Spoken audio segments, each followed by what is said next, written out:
Nothing transforms a garden like an early start. When your seeds sprout ahead of the season and your plants take off with unstoppable energy, you instantly gain an advantage over pests, weather shifts and sluggish soils. The Amish, known for their mastery of natural farming, discovered a simple yet powerful method to warm their garden beds long before most farmers even set foot in the field.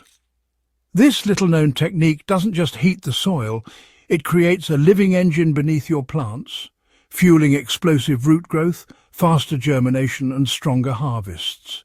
Today, I'm going to show you how to unlock this Amish secret step by step with exact formulas you can use right in your backyard. Why warm beds are the secret weapon for early crops. The secret to faster and healthier growth lies underground. Seeds only germinate when soil temperatures are right, and most plants stall when cold spring soils linger. A warm bed is more than comfort, it is a trigger that wakes seeds from dormancy and tells roots to grow deep and strong. Unlike chemical shortcuts, this method relies on natural processes that release steady heat and nutrients, creating a microenvironment that mimics early summer, even in late winter or early spring. That's why the Amish have used it for generations to push their planting seasons weeks ahead of their neighbours. The core of the Amish secret. At the heart of this technique is a natural heating system made from fresh organic matter layered beneath the soil. When certain materials break down, they generate heat as part of the decomposition process. Instead of waiting for nature to do it slowly, the Amish learned to control and concentrate this breakdown directly under their planting beds.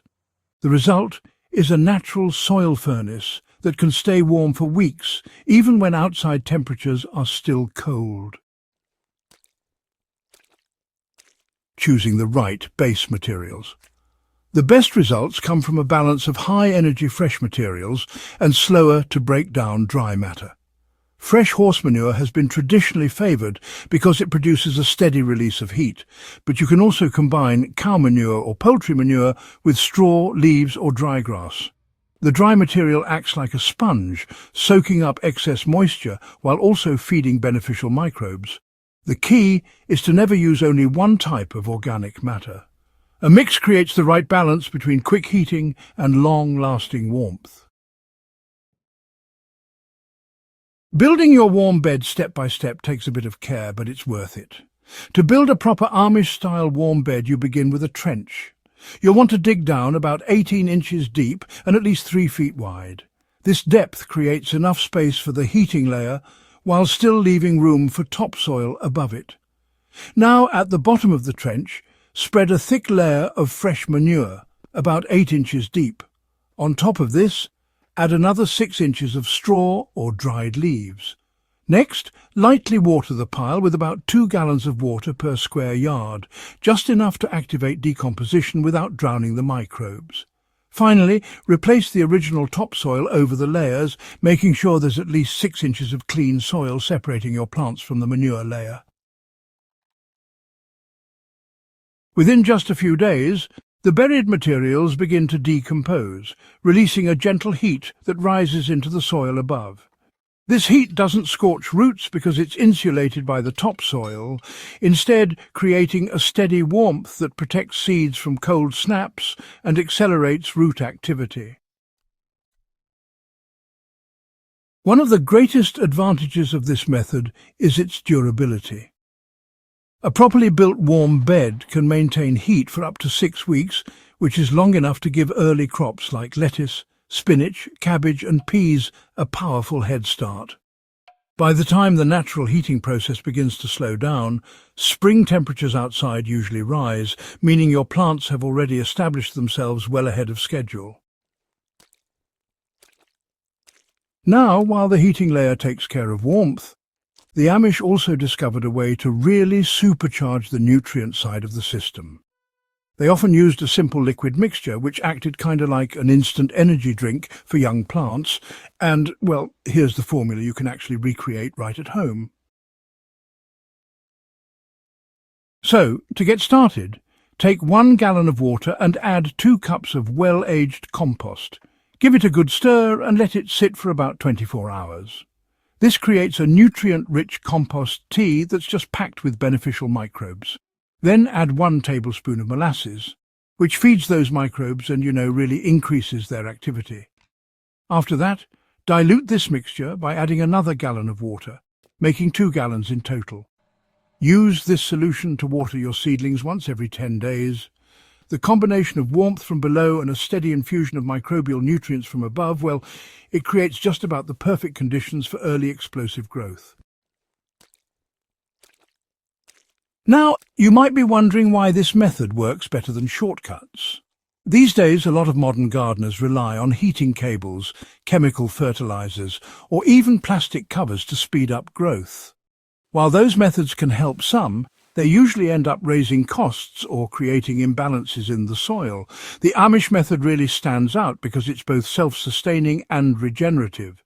The heat is produced naturally by microbes, the nutrients are continuously recycled, and the soil structure actually improves over time.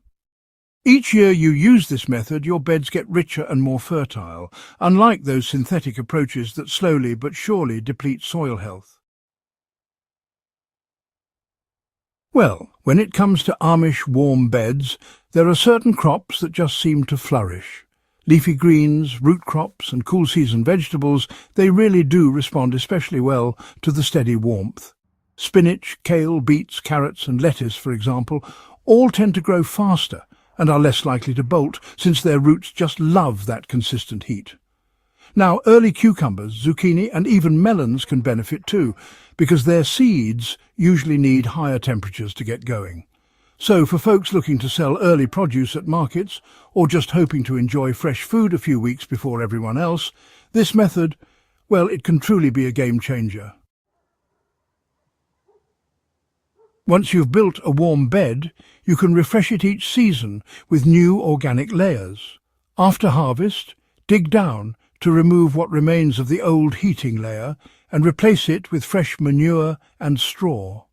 Over time, the leftover material transforms into rich humus, which can be spread across your garden as compost. This ensures nothing goes to waste and your soil improves year after year. Always monitor the moisture of your warm bed in the first 2 weeks. If it feels too dry, sprinkle with a small amount of water, about 1 gallon for every 2 square yards. If it feels soggy, cover with a thin layer of dry leaves or straw to absorb excess moisture. Also, never plant seeds directly into the manure layer. The topsoil barrier is essential, as it protects roots from both excess heat and concentrated nutrients that can burn seedlings. The Amish secret for warm beds is more than a technique. It is a philosophy of working with nature's rhythms instead of against them. By harnessing the natural power of decomposition, you can unlock growth weeks earlier than usual, reduce your dependence on artificial inputs, and create healthier soils that keep giving back. Whether you're a beginner gardener starting with a small patch or an experienced grower managing multiple beds, this method offers a proven path to early harvests and thriving crops. If you've ever wished for stronger, earlier crops that practically leap out of the ground, now you know the method the Amish have trusted for generations. Build your warm bed, follow the nutrient formula, and watch your garden transform into a powerhouse of growth. This is the kind of knowledge that keeps your garden not only productive, but also sustainable for years to come. And before you go, don't forget to hit the subscribe button and share this video with other gardeners who want to unlock the true potential of their crops. At Growth Hub Central Crops, we're here to grow together, season after season.